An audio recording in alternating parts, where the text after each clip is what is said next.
A Dios como siempre por cada oportunidad que nos brinda de poder congregarnos y ser expuestos a su santa y bendita palabra. El mensaje del día de hoy corresponde al capítulo 23 del Evangelio de Mateo. Estamos en el Evangelio de Mateo, capítulo 23.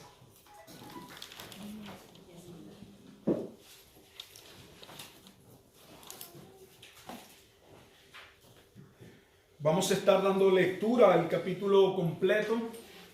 Pensé en un momento dado en dividirlo, pero creo que es importante tomar el cuadro completo de este capítulo y ver que señala, como veremos, lo que va a ser el contexto de la profecía más extensa y más importante expuesta por Jesús. Me refiero a la profecía sobre el Monte de los Olivos, capítulo 24 y 25. Así que Mateo 23 va a poner ese último contexto que va a dar paso a la profecía que vamos a estar posteriormente compartiendo en Mateo 24. Leemos como siempre con reverencia, prestando atención a la palabra de Dios. Y lee así la poderosa palabra de Dios. Entonces habló Jesús a la gente y a sus discípulos diciendo: en la cátedra de Moisés se sientan los escribas y los fariseos. Así que todo lo que os digan que guardéis, guardadlo y hacedlo. Mas no hagáis conforme a sus obras, porque dicen y no hacen. Porque atan cargas pesadas y difíciles de llevar y las ponen sobre los hombros de los hombres. Pero ellos ni con un dedo quieren moverlas. Antes, hacen todas sus obras para ser vistos por los hombres, pues ensanchan sus filacterias y extienden los flecos de sus mantos, y aman los primeros asientos en las cenas y las primeras sillas en las sinagogas y las salutaciones en las plazas, y que los hombres los llamen rabí, rabí. Pero vosotros no queréis que os llamen rabí, porque uno es vuestro maestro, el Cristo, y todos vosotros sois hermanos. Y no llaméis Padre vuestro a nadie en la tierra, porque uno es vuestro Padre, el que está en los cielos. Ni seáis llamados maestros, porque uno es vuestro maestro, el Cristo. El que es el mayor de vosotros, sea vuestro siervo, porque el que se enaltece será humillado, y el que se humilla será enaltecido. Mas, ay de vosotros, escribas y fariseos, hipócritas, porque cerráis el reino de los cielos delante de los hombres. Pues ni entráis vosotros, ni dejáis entrar a los hombres que están entrando. Ay de vosotros, escribas y fariseos, hipócritas, porque devoráis las casas de las viudas, y como pretexto hacéis largas oraciones. Por esto recibiréis mayor condenación. Ay de vosotros, escribas y fariseos, hipócritas, porque recorréis mar y tierra para ser un prosélito, y una vez hecho, le hacéis 2 veces más hijo del infierno que vosotros. Ay de vosotros, guías ciegos, que decís: si alguno jura por el templo, no es nada, pero si alguno jura por el oro del templo, es deudor.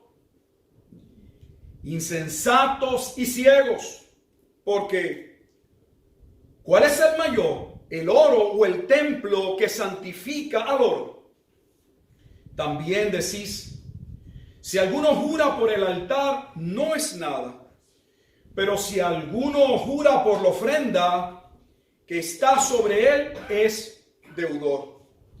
Necios y ciegos, porque ¿cuál es mayor, la ofrenda o el altar que santifica la ofrenda? Pues el que jura por el altar, jura por él, y por todo lo que está sobre él. Y el que jura por el templo, jura por él y por el que lo habita. Y el que jura por el cielo, jura por el trono de Dios y por aquel que está sentado en él. Ay de vosotros, escribas y fariseos, hipócritas, porque diezmáis la menta y el eneldo y el comino, y dejáis lo más importante de la ley, la justicia, la misericordia y la fe. Esto era necesario hacer sin dejar de hacer aquello. Guías ciegos, que coláis el mosquito y tragáis el camello.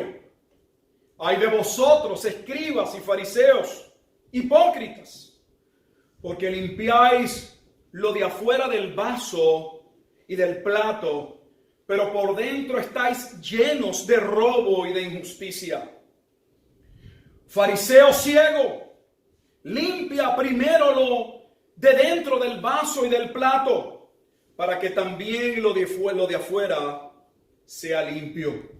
Ay de vosotros, escribas y fariseos, hipócritas, porque sois semejantes a sepulcros blanqueados, que por fuera a la verdad se muestran hermosos, mas por dentro están llenos de huesos de muertos y de toda inmundicia. Así también vosotros por fuera, la verdad, os mostráis justos a los hombres, pero por dentro estáis llenos de hipocresía e iniquidad. Ay de vosotros, escribas y fariseos, hipócritas, porque edificáis los sepulcros de los profetas y adornáis los monumentos de los justos. Y decís, si hubiésemos vivido en los días de nuestros padres, no hubiéramos sido sus cómplices en la sangre de los profetas. Así que dais testimonio contra vosotros mismos de que sois hijos de aquellos que mataron a los profetas. Vosotros también llenad la medida de vuestros padres. Serpientes, generación de víboras, ¿cómo escaparéis de la condenación del infierno? Por tanto, he aquí que yo os envío profetas y sabios y escribas, y de ellos a unos mataréis y crucificaréis, y a otros azotaréis en vuestras sinagogas, y perseguiréis de ciudad en ciudad, para que venga sobre vosotros toda la sangre justa que se ha derramado sobre la tierra, desde la sangre de Abel, el justo, hasta la sangre de Zacarías, hijo de Berequías, a quien matasteis entre el templo y el altar. De cierto os digo que todo esto vendrá sobre esta generación. Jerusalén, Jerusalén, que matas a los profetas y apedreas a los que te son enviados. ¿Cuántas veces quise juntar a tus hijos como la gallina junta a sus polluelos debajo de las alas y no quisiste? He aquí, vuestra casa os es dejada desierta, porque os digo que desde ahora no me veréis hasta que digáis, bendito el que viene en el nombre del Señor. Vamos a tener una palabra de oración. Bendito Dios y Padre eterno, te damos gracias por la porción de las Sagradas Escrituras que acabamos de leer. Sin duda alguna es parte de tu consejo, de tu palabra. Te pedimos, oh Dios, que hable a nuestro corazón, que nos des entendimiento, ojos para ver, oídos para escuchar y un corazón bien dispuesto a obedecer. Edifica tu pueblo con tu palabra, pues tu palabra es verdad.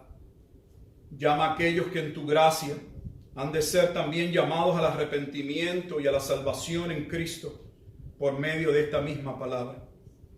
Oramos, Señor, y nos encomendamos sabiendo que tu palabra siempre cumple el propósito por el cual ha sido enviada, para unos será palabra de salvación, para otros será palabra de condenación.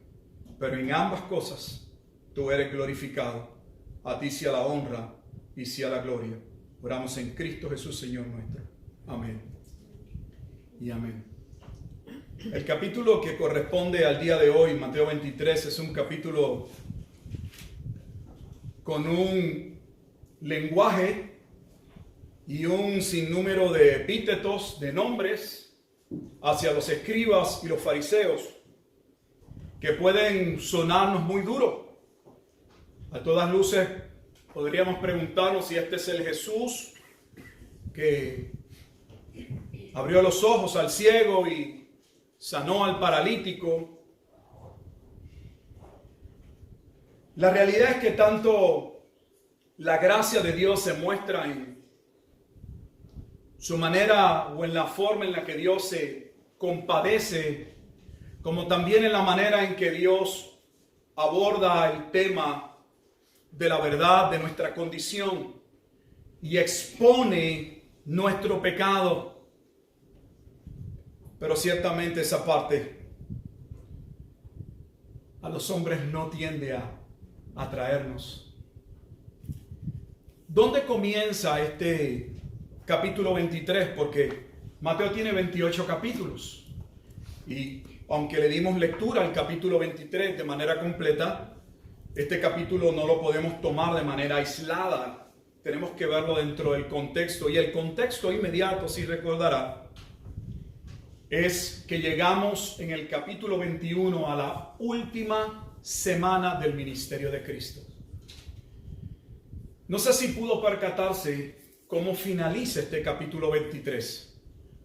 Finaliza con una porción que pensaríamos que debía corresponder en un tiempo anterior, si nos estuviéramos llevando por una línea tal vez de tiempo, porque termina con el lamento de Jesús mientras va entrando a Jerusalén en el pollino, donde sabemos que en un momento dado se detiene y mira la ciudad que estaría abarrotada, llena de personas. Era la Pascua, era la principal fiesta judía.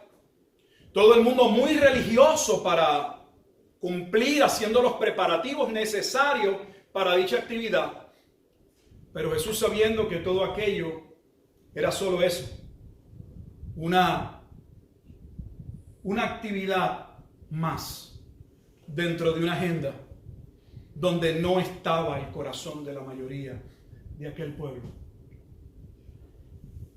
A mí particularmente, mientras estudiaba la porción, me llamó la atención este punto de que cierre el capítulo 23 con ese momento de la entrada triunfal, donde vamos a ver que en esta semana que se va a incrementar dramáticamente la oposición hacia la autoridad de Jesucristo, donde vimos en el capítulo 21, que es el que comienza con lo que llamamos tradicionalmente el Domingo de Ramos, el domingo antes del Domingo de Resurrección, cómo Jesucristo entraría en la manera en que entraría, como algunos aparentemente le honrarían llamándole el Cristo, el Hijo de David, Hosana, Hosana, salva ahora.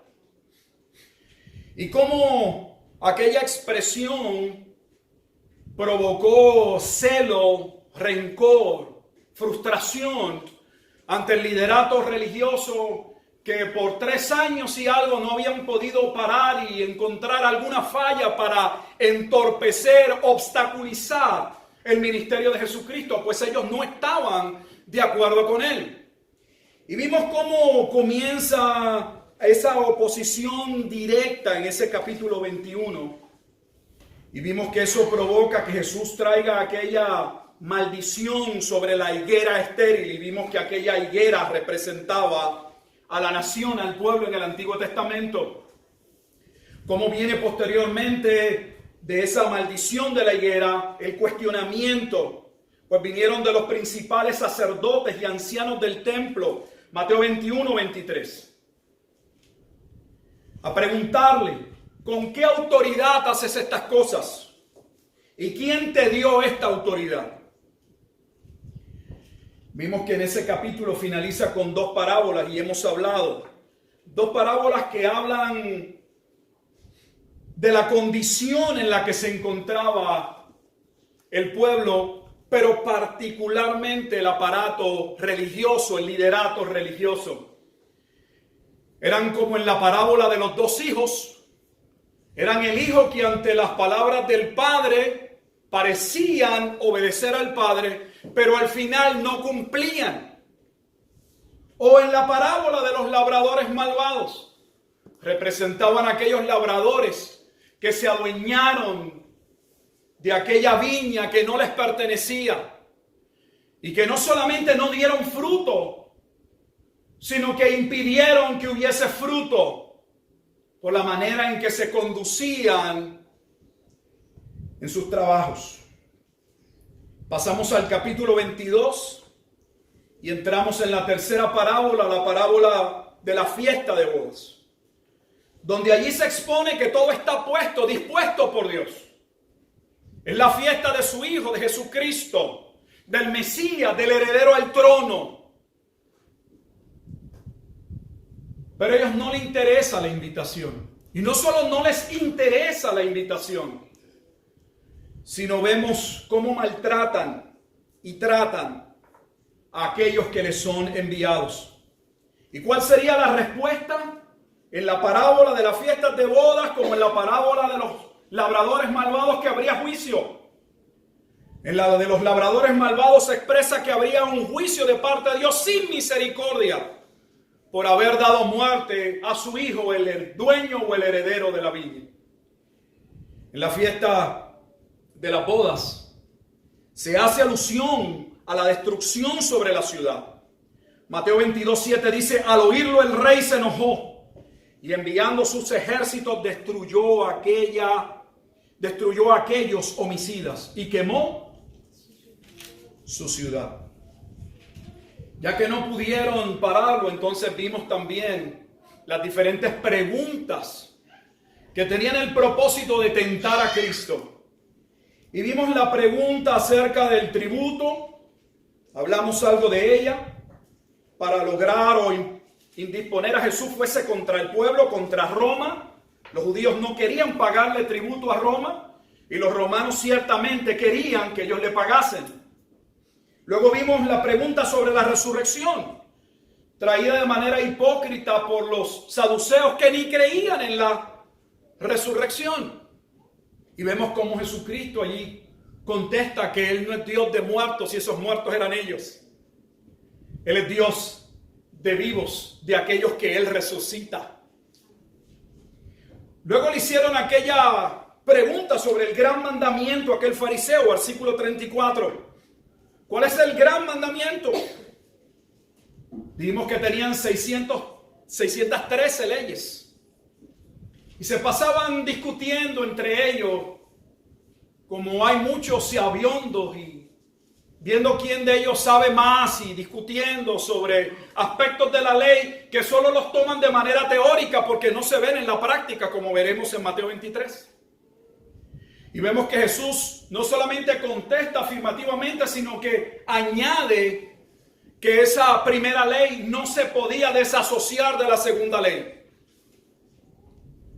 Que el deber del hombre era amar a Dios primeramente sobre todas las cosas. Pero si amaba a Dios sobre todas las cosas, se debía evidenciar en su trato y en su relación con sus pares. Posteriormente Jesús quien pregunta, y eso fue el domingo pasado. Se dirige a los fariseos y les pregunta: ¿qué pensáis del Cristo? ¿De quién es hijo? Y vemos que no pudieron contestar las preguntas de Jesús con relación a la interpretación sobre el Salmo 110. Y aquí entramos al capítulo 23. El momento en el cual ahora Jesús se va a centrar. Si mira, todo esto es Jesús contra el aparato religioso contra él. Jesús hace la pregunta Pero ahora Jesús va a aprovechar aquella circunstancia para dirigirse a la audiencia y a sus discípulos con relación a quienes eran aquellos escribas y fariseos. Y entramos al versículo 1 y dice: entonces habló Jesús a la gente y a sus discípulos diciendo. O sea, ahora no se dirige a sus acusadores o a aquellos que le estaban tratando de colocar en una situación de aprieto, tentándole, como le llama la Escritura. Le habla a sus discípulos y a la gente. Y les dice: en la cátedra de Moisés se sientan los escribas y fariseos. Así que todo lo que os digan que guardéis, guardadlo y hacedlo. Mas no hagáis conforme a sus obras, porque dicen y no hacen. Lo primero que Jesús le dice a sus discípulos y le dice a la audiencia, que el hecho de que existan hipócritas no quita ni elimina el contenido y la veracidad de la Escritura. Los falsos creyentes no invalidan el Evangelio, lo confirman, porque la Escritura testifica acerca de ellos. Es muy conocido la frase o el dicho de que no voy a la iglesia porque está llena de hipócritas. Pues sabe que eso es una afirmación que de base falsa. Porque la iglesia de Cristo no tiene hipócritas. Que en las reuniones locales, dentro del colectivo, exista dentro de la iglesia del Señor la cizaña, no hace al pueblo de Dios un pueblo hipócrita. Jesús les está diciendo, ellos se sientan en la plataforma. Ellos toman como fundamento, como base de su cátedra, de su enseñanza, de su autoridad Moisés. Y les dice, eso está bien. Eso está bien. Qué bueno es poder señalar lo que está mal, pero también señalar lo que es correcto.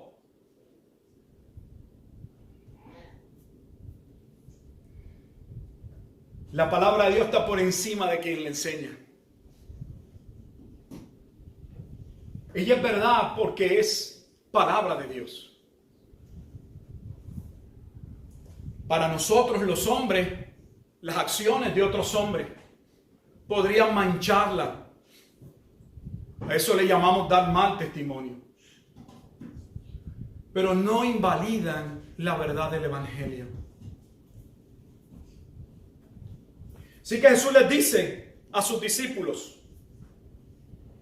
que ellos debían obedecer a Moisés. Lo que no debían obedecer o seguir era la conducta de los escribas y de los fariseos. Le pregunto, ¿sobre qué base usted vive?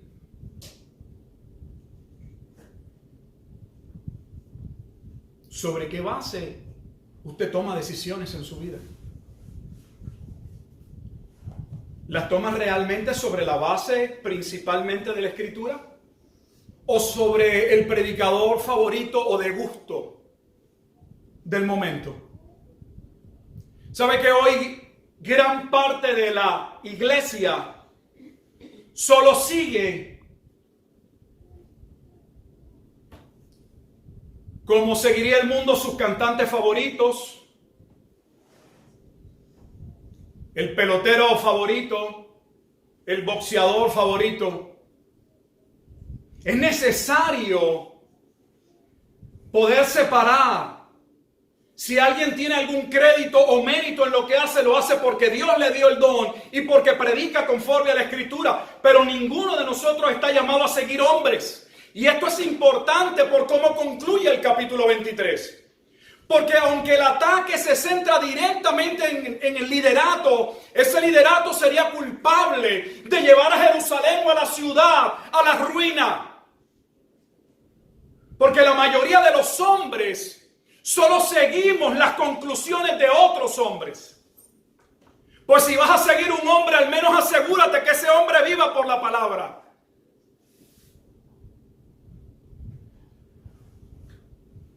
El pueblo seguía a los escribas y los fariseos porque les parecía que si era un escriba, era un hombre, era un docto en la ley, era un hombre con vasto conocimiento de la escritura. Ese hombre yo debo seguir. Y si eran fariseos que no eran como los saduceos, no creían ciertas cosas, y los fariseos eran muy estrictos, muy consagrados a la ley. Esa es la clase de persona que voy a emular, que voy a imitar, que voy a seguir. Jesús le está diciendo a sus discípulos que se conduzcan por la Escritura. Pero a la vez Jesús está diciendo en esta afirmación que la Escritura tiene que poder evidenciarse en nuestra vida. Que no está bien que con nuestra boca afirmemos creencias que están lejos de ser la normativa de nuestra vida. Y eso pasa en la mayoría de las iglesias. Una cosa es lo que se predica y otra cosa es cómo se vive en los hogares, en el trabajo. Parecería que la predicación está únicamente, restringida al ámbito de las paredes de la iglesia. La palabra de Dios aborda toda nuestra vida y debe ser la normativa para toda nuestra vida. Y lo que creemos debe ser lo que vivimos. Pero los escribas y los fariseos no tenían testimonio frente a Cristo. Usted puede engañar a la gente. Jesús los está exponiendo, porque ciertamente se deduce de lo que Jesús está diciendo que Él sabe que son hipócritas. 7 veces les llama hipócritas. 4 veces ciegos. Homicidas una vez. Víboras una vez. No se dirigió a ellos con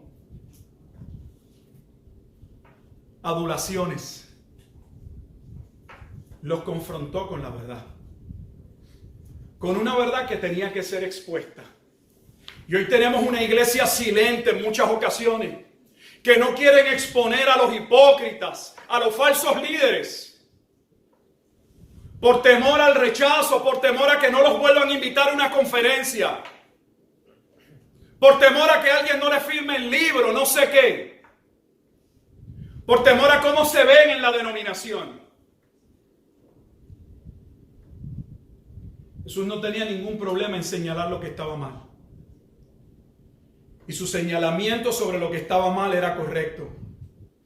No hay nada de mal en corregir y en señalar lo que está mal. Lo que es un pecado es mentir y dañar reputaciones y testimonios sobre cosas que no nos constan. Pero Jesús no estaba mintiendo. Jesús es Dios. Él es el Cristo. Él es el Cristo, el Hijo de Dios, que ellos no pudieron contestar en el capítulo 22. Habían convertido de la ley todo un sistema, una estructura que son cargas pesadas y difíciles de llevar. Pero las colocaban sobre los hombros de los de afuera, porque ellos en su vida y en su intimidad no la vivían. Les gustaba ser visto. Ya lo ve que ensanchaban su filacteria, eso era parte de su vestimenta. Extendían los flecos de los mantos. Se ponían ropa más cristiana que los cristianos. Aman los primeros asientos en la cena. Ellos quieren estar en las primeras bancas para que los vean, porque ahí se sientan los cocorocos, los entendidos, los ilustrados, los doctos. Y les encantan las salutaciones. Doctor. Que les llamen rabí, maestros. Jesús los corrige y les dice que no debían estar reconociendo a una persona en particularmente como maestro. Esto contradice la Escritura en Efesios capítulo 4, donde dice que Él constituyó, y a uno de los que constituyó habla maestros. No está hablando de eso. Está hablando de aquellos que piensan que son la normativa y que están por encima y que ellos juegan ese papel de autoridad frente a los demás. Ellos son la autoridad. No, aquí ninguno de nosotros somos la autoridad. La autoridad es la Escritura. Y usted y yo estamos ligados y llamados a cumplir esta misma palabra, y por medio de esta misma palabra usted y yo vamos a ser juzgados. No hay superioridad, no existe ninguna. Todo lo contrario. A mayor conocimiento, mayor condenación. Yo estoy consciente de ello. La gente piensa, ay, qué tremendo que el pastor puede enseñarnos tantas cosas. Pues yo lo veo como no tan tremendo en mi parte humana. Porque no soy ignorante y sobre esa base Dios me va a juzgar. Y Dios juzga con justicia. Y aunque eso no significa ni tiene que ver con condenación, yo creo que la Escritura sí habla de un juicio justo para los creyentes. No sobre la base de la condenación, sobre la vida eterna. Pero sí la Escritura habla de que daremos cuentas a Dios.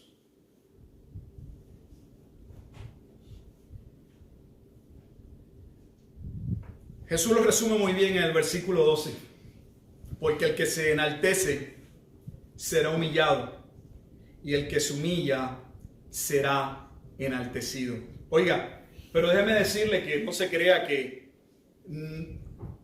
yo estaba equivocado, y es posible que usted esté equivocado o tenga algún tipo de razonamiento como yo lo tenía. Yo veía el orgullo y la prepotencia ligada solamente a la alta aristocracia y a los cultos entendidos, doctos, duchos, no sé, póngale sinónimo, el epíteto que usted quiera. Pero no, yo me he dado cuenta que uno puede ser un orgulloso, recalcitrante, no teniendo escuela.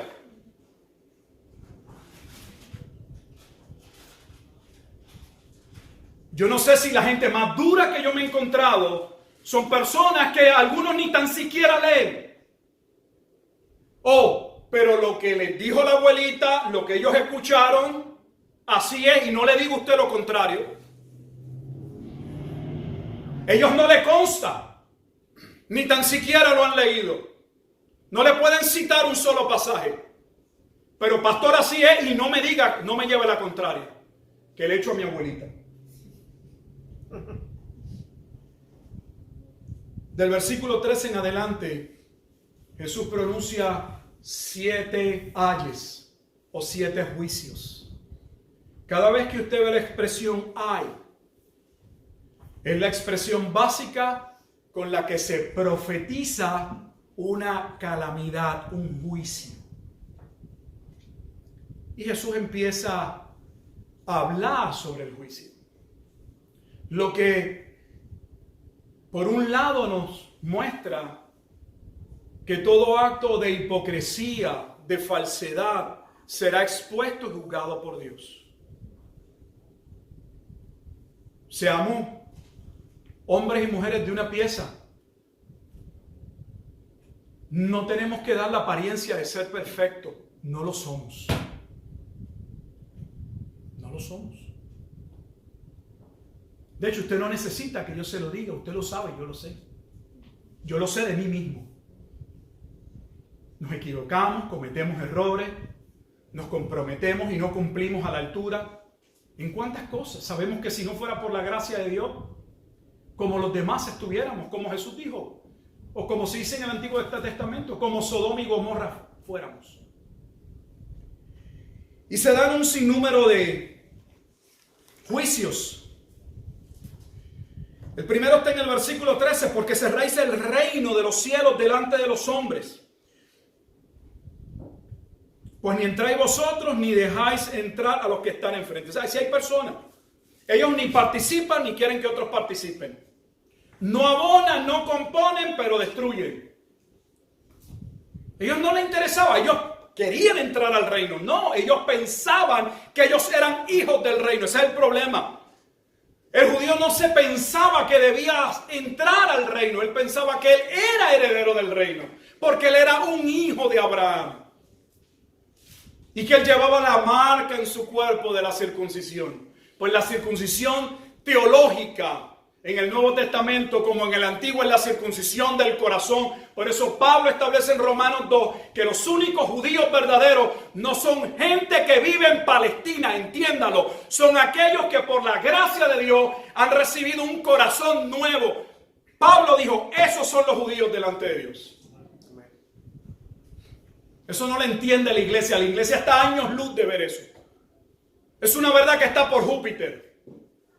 Porque todavía hay iglesias adorando personas como santas en un pueblo que lo que se están es matando, destruyéndose y aniquilándose entre ellos y con el prójimo. Porque ellos no cumplen el primer mandamiento ni pueden cumplir el segundo.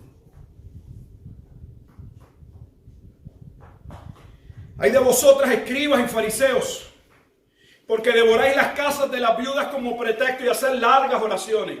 O dependiendo de quién están, usted los ve hacer oraciones kilométricas. Y claro, todo aquello en aquel tiempo también tendría unas ofrendas y unos costos. El que ha estado en el catolicismo sabe, las misas no son gratis.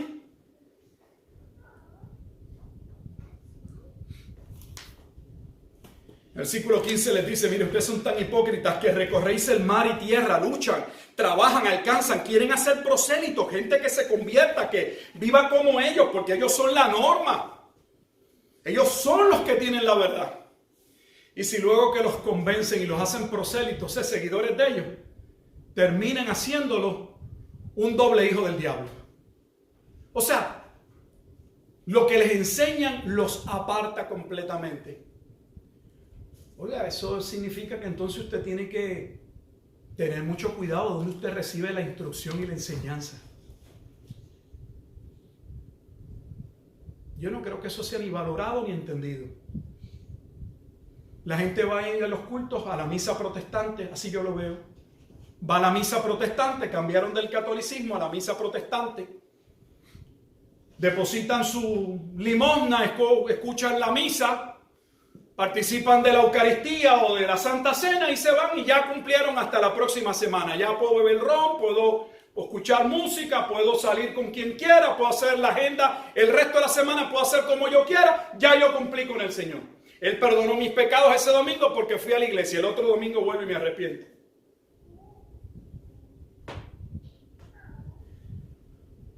Jesús le dice en el versículo 16, lo necio del razonamiento de estos líderes. Dice, ustedes no se dan cuenta del razonamiento necio. Pero recuerda que ellos están escuchando, pero Jesús se está dirigiendo a sus discípulos. Dice, observen la manera en cómo piensan. Mira lo que dice. Si alguno jura por el templo no es nada, pero si alguno jura por el oro del templo es deudor. Que nadie jurara por el oro del templo, porque eso era lo que le gustaba, el oro. Los Jefferson, los Washington, todo lo que suene papel verde.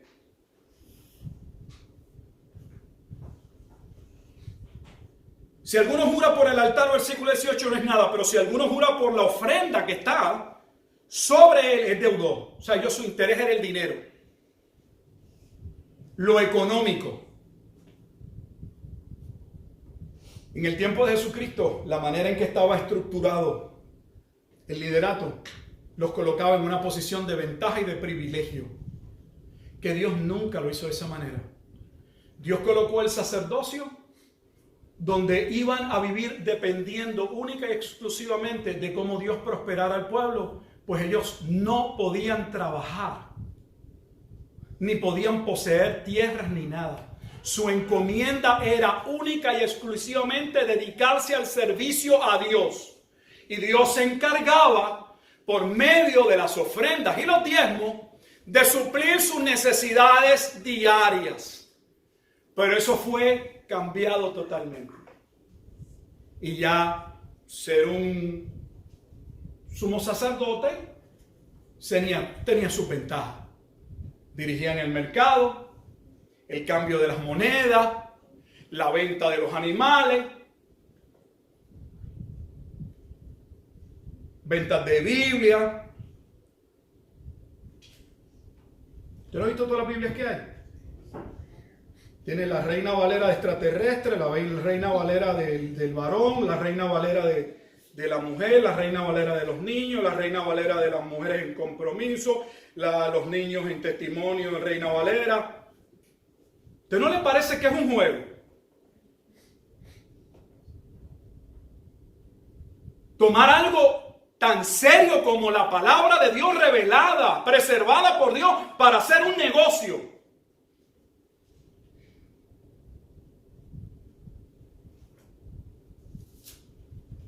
El que jura por el altar, jura por él, y por todo lo que está sobre él. Y el que jura por el templo, jura por él y por el que lo habita. Jesús le dice, ¿cómo es posible que ustedes solo les moleste la ofrenda, el juramento por la ofrenda, y no se den cuenta que todo lo que pasa en el templo tiene que ver con el que habita el templo? Ustedes no dirigen el templo, ni lo que se hace en el templo tiene el propósito de complacerlo a ustedes, sino de honrar a Dios. Pero con sus actos lo deshonran. Diezmaban de todo lo que tenían. Ya usted ve, llevaban recao, comino, cualquier cosa diezmaban. Pero lo importante, ausente.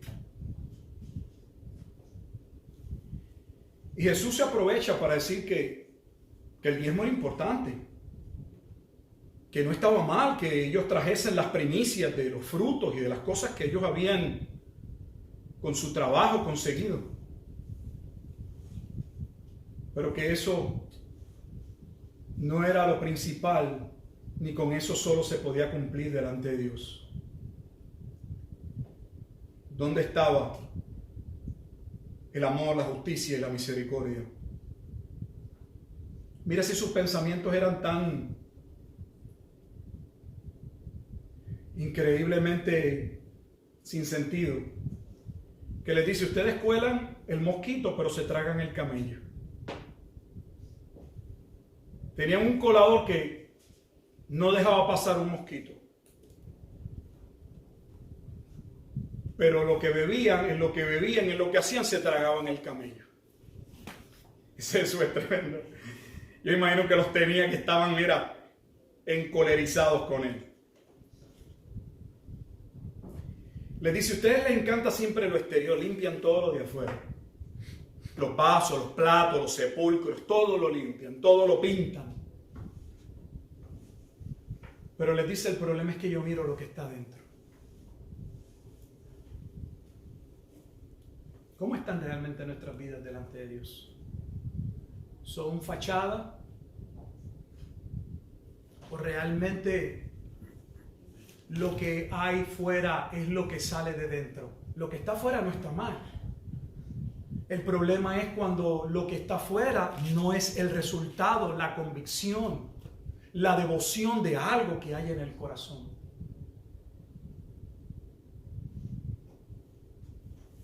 Le dice, ustedes hasta las tumbas de los apóstoles y mártires allá tratan de llevarle las flores y recordarse de aquellos profetas de la antigüedad, que ustedes no leen ni entienden, pero que recuerdan. Y que ustedes aseveran que si ustedes hubiesen vivido en aquel tiempo, ustedes jamás hubiesen sido cómplices de aquello. Pues Jesús le dice, ¿saben qué? Ustedes son los hijos de aquellos asesinos y psicópatas.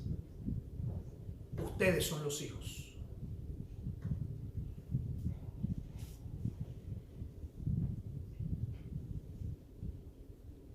Les dice en el 33, ¿quién era su padre?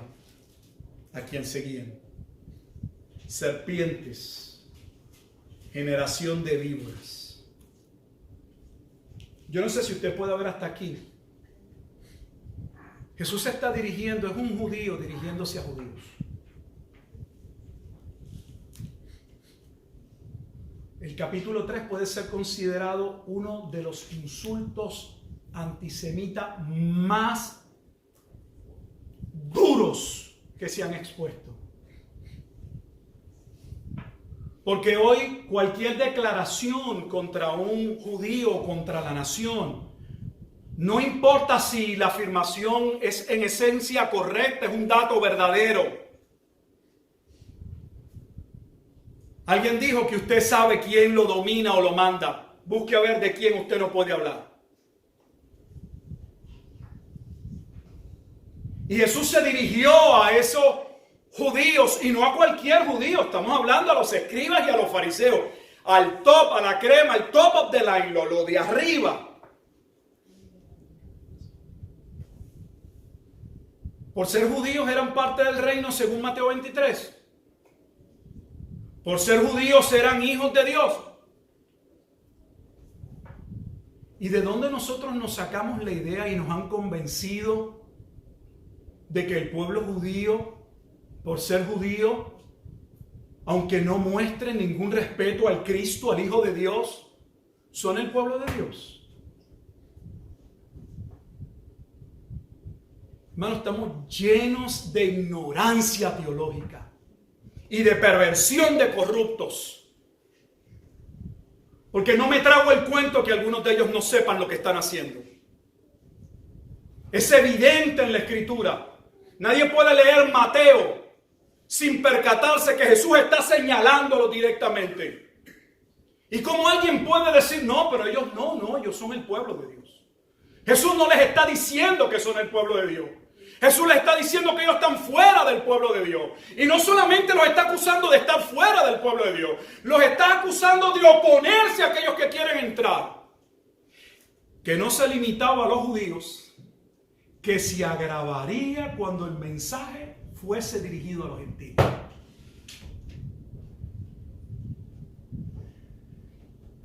Ni a los de ellos querían que creyeran en Cristo. Y de los gentiles no, esos son perros. Ojalá que se le vayan cayendo las escamas de sus ojos para que usted pueda ver con claridad.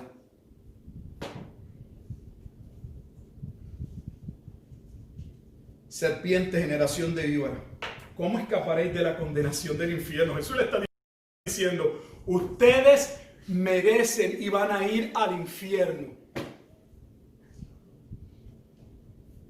Le está hablando al aparato religioso judío y no los está enviando al milenio.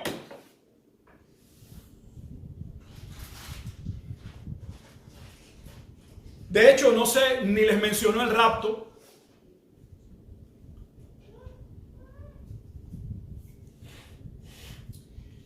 Mire qué dramático finaliza para terminar.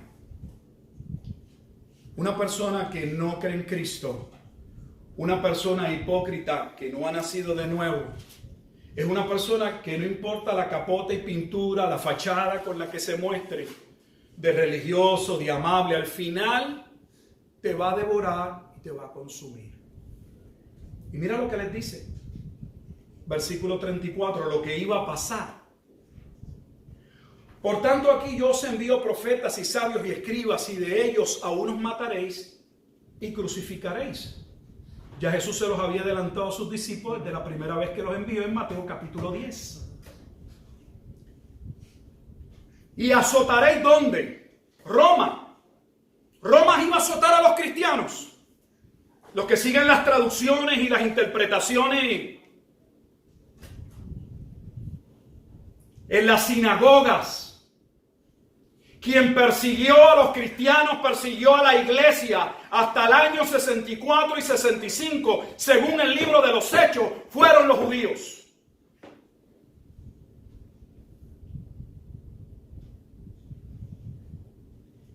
¿Qué iba a venir sobre ellos? Si todo este el cuadro y la maldad y lo que son, y Jesús los ha expuesto. O sea, ve el capítulo 23 como una radiografía.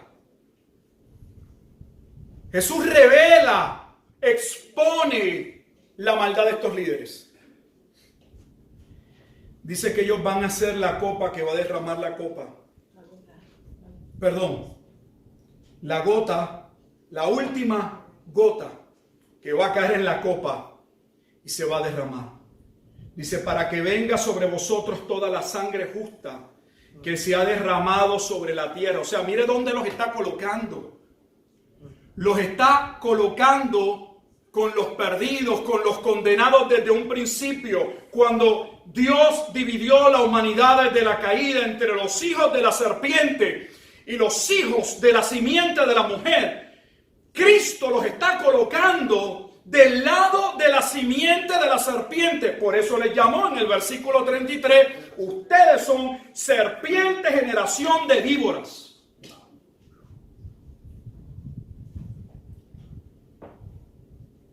Oh, y más importante, ¿cuándo vendría el juicio? Porque Jesús está señalando juicio. Recuerda que en la parábola de los labradores malvados dijo que ese juicio sería como sin misericordia. De hecho, fueron las palabras que ellos mismos expusieron. Porque Jesús les preguntó, ¿qué ustedes creen que hará el dueño, el padre de la viña ante aquellos que le mataron su hijo amado? ¡Oh! Los destruirá sin misericordia. Y ahora Jesús les recuerda, sí, lo va a hacer en una generación. Le pregunto, ¿existe una generación en la Biblia de 2000 años? Mire, usted puede buscar todos los tratados teológicos, libros que usted puede encontrar si es que quiere hacer la investigación. No existen generaciones de más de 100 años. Y lo estoy exagerando. Por lo tanto, el juicio que Jesús está diciendo debía ocurrir en aproximadamente 40 años. Lo que estoy diciendo es en extremo importante, y aquí lo voy a dejar porque voy a atarlo a la profecía posteriormente.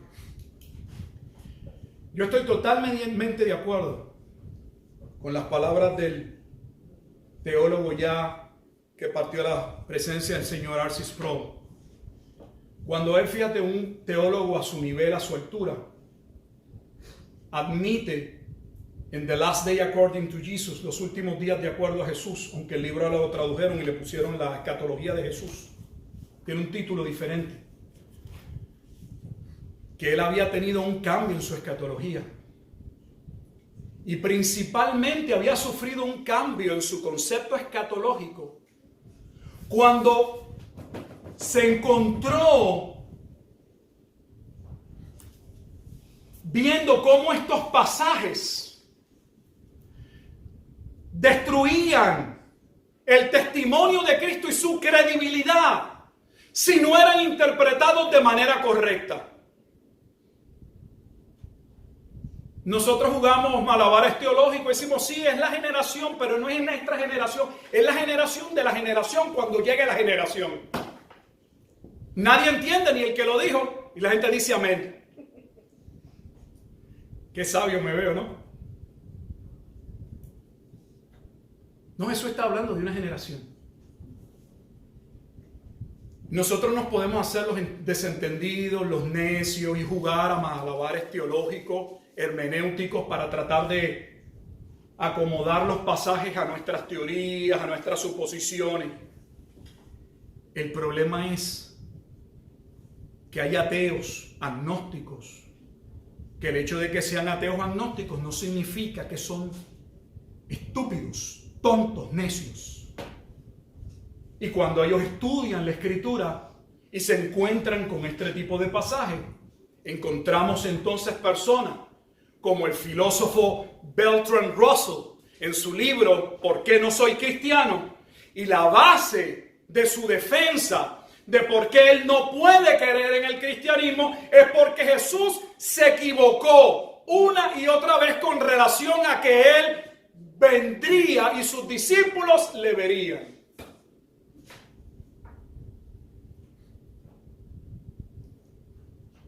Yo creo que Jesús está diciendo que el juicio venía en una generación. No solamente se deduce, se ve, se desprende que está diciendo ciertamente que va a pasar en una generación. Que lo único que tenemos que hacer es ver si hay la evidencia histórica. Porque es sencillo, no sé cuál es la complicación. Si alguien dice que en 40 años va a suceder algo y queremos saber si esa persona fue veraz, vemos a partir de su muerte, contamos 40 años y buscamos en la historia si hay alguna situación, algún contexto que se asemeje o que precisamente exponga la realidad de lo que se aseveró en la profecía. Y si lo hay, la destrucción del templo en el año 70. Por eso Jesús finaliza con un lamento. Pero observe que dramáticamente cambia. Él está hablando nuevamente a sus discípulos y a los demás. Pero le está hablando a ellos de los escribas y los fariseos. Pero ahora le va a hablar también en general a todos, porque le va a decir: Jerusalén, Jerusalén, que matas a los profetas. Recuerda el contexto. Jerusalén, Jerusalén estaba a días de celebrar la Pascua, la fiesta judía más importante. Pero se dice que esta ciudad mataba a los profetas y apedreaba a los que le eran enviados. ¿Cuántas veces quise juntar a tus hijos como la gallina junta a sus polluelos debajo de las alas y no quisiste? El llamado del Evangelio es un llamado, es un mandato a todo hombre a arrepentirse y a venir a Cristo, pues Dios lo ha constituido en el Señor. Usted puede desentenderse, hacerse el enajenado, el necio,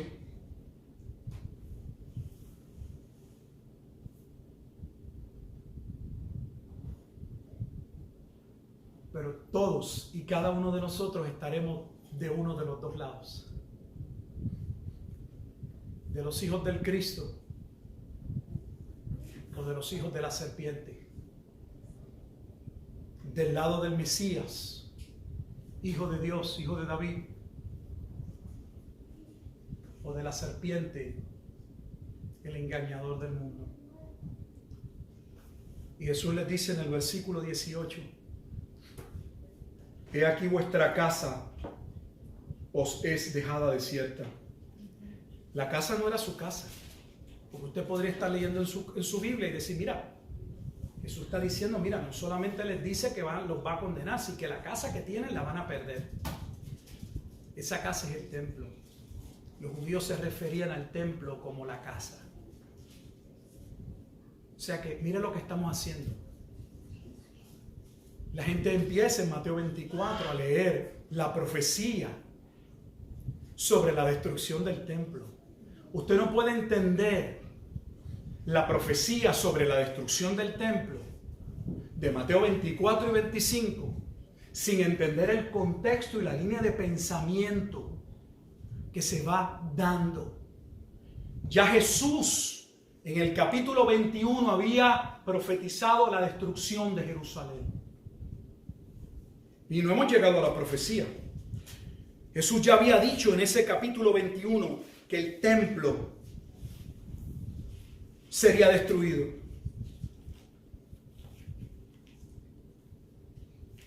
Y por último, les dice que queda en un sentido poco tiempo de su ministerio terrenal, porque os digo que desde ahora no me veréis, hasta que digan: bendito el que viene en el nombre del Señor.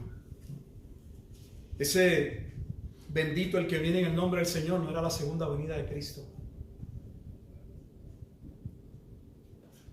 Era el momento en que el Imperio Romano sitiaría, rodearía la ciudad de Jerusalén, y donde, si no es por un acto de la gracia de Dios, aún los creyentes que habitaban allí hubiesen muerto. ¿Sabe que Roma llegó la primera vez con su ejército, sus legiones? Y ya que pudieron haber entrado a la ciudad y haberse acabado todo casi inmediatamente. Pero Josefo escribe que no se sabe qué sucedió, que de momento las tropas que acamparon recibieron una orden de que tenían que salir y nadie sabe hacia dónde. lo que dio paso al cumplimiento de lo que vamos a ver en la profecía. Cuando veáis a Jerusalén rodeada de ejércitos, no vayan a sus casas, no busquen alimento, comida, vestido, huyan a los montes. Y hay datos de que ese pueblo tuvo la oportunidad, por esas circunstancias, de poder salir antes de que la ciudad fuese sellada como una cárcel. Porque una vez la ciudad fue sellada como cárcel, no por los romanos, por la misma lucha entre las diferentes facciones o divisiones dentro de los judíos dentro de Jerusalén. Nadie salía de la ciudad, sino como un cadáver que aventaban por las murallas. Vamos a orar. Y Dios nos ayude. Si algo usted puede decir, bueno, pastor, ese cuadro es escenario, una crítica a los fariseos. ¿Qué podemos aprender para orar? Que Dios sabe lo que son de Él. Que aun cuando seamos verdaderos podemos tener todos en momentos dados actos de hipocresía y eso no se ve bien y no está bien. Y debemos evaluar nuestras vidas. Debemos sopesar lo que creemos y ver si lo que creemos realmente va a la par con cómo vivimos. La Biblia dice a su propio pueblo que si nos autoevaluásemos y juzgásemos, no seríamos juzgados por Dios. Pero no queremos ver nuestras faltas, nuestros pecados. Yo no sé cómo usted no los ve, yo los veo evidentes en mi vida. A veces no sé ni qué hago predicando. Porque es muy fácil parecerle a otro que uno de aquí dispara cohetes.